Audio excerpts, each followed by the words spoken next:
Le raisonnable se confond-il avec le rationnel? Thèse. La connaissance et la morale sont soumises aux mêmes lois, celles de la raison.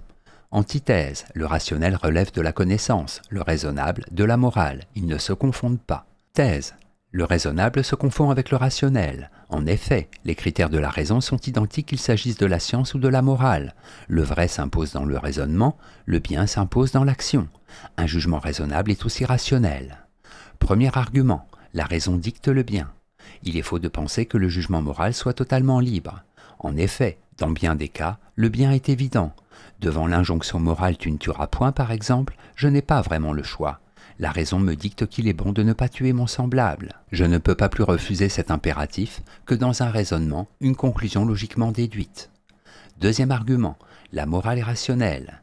Kant a tenté de fonder une morale en raison. Pour lui, les impératifs éthiques sont aussi nécessaires et universels que les lois de la logique. En dernière analyse, il est rationnel de suivre les règles de la morale, parce que s'il ne les suivait pas, l'homme compromettrait sa propre survie. Il faut donc se soumettre à la loi morale, comme si elle était une loi de la nature.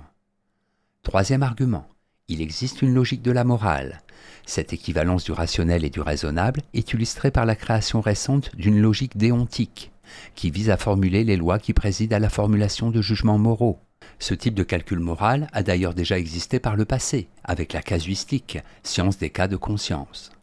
En bref, le comportement moral est en dernière analyse un comportement rationnel. La loi morale s'impose comme les lois de la logique. Antithèse, le raisonnable ne se confond pas avec le rationnel. En effet, le raisonnable est de l'ordre de la morale, tandis que le rationnel est de l'ordre de la connaissance.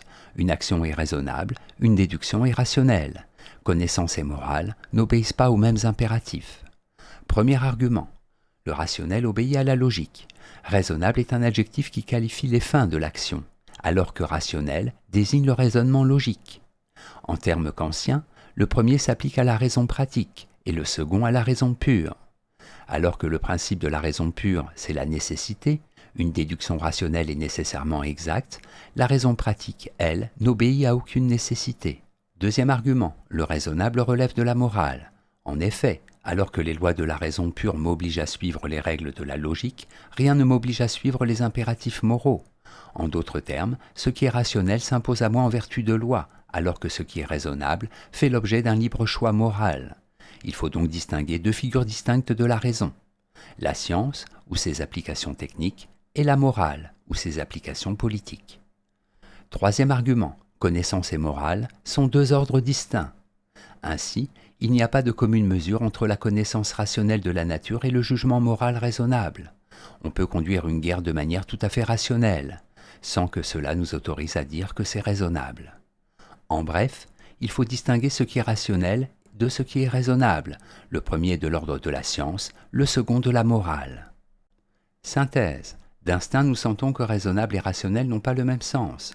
Lorsque nous considérons qu'un ami se conduit de manière irresponsable, nous lui disons « sois raisonnable » et non « sois rationnel ».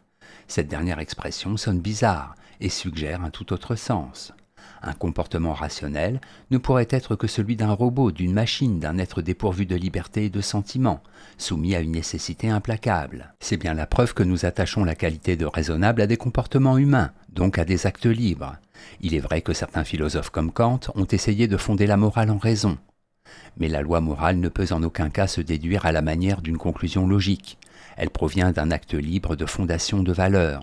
La morale, la politique ne seront jamais scientifiques, mais reposeront toujours sur des jugements de valeur subjectifs. Note et commentaire. Déontique. Du grec déon, devoir. La même racine a donné le mot déontologie, qui désigne dans le langage commun les devoirs moraux attachés à une profession. Casuistique. Partie de la théologie, développée par les jésuites au XVIIe siècle, qui s'occupe de régler les cas de conscience, dilemmes moraux, par les règles de la raison et du christianisme. Citation. Il n'est pas contraire à la raison de préférer la destruction du monde entier à une égratignure de mon doigt. David Hume, Traité de la nature humaine.